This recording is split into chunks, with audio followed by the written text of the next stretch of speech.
On a cold, restless evening, she walked into the city's glow and vanished as if swallowed by the night itself.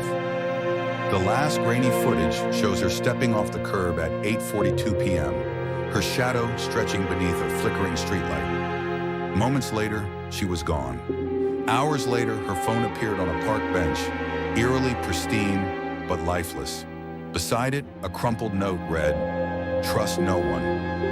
At her apartment, the air hung heavy with secrets.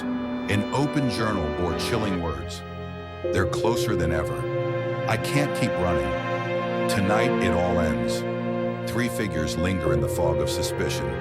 The driver whose ride she never finished, the neighbor whose walls conceal whispers of obsession, and the voice on the phone, a phantom caller who only left unease in his wake.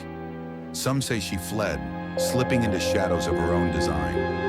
Others whisper of a darker force, lurking in the spaces where the light doesn't reach. Whatever the truth, it is veiled in silence, leaving one question: did she vanish,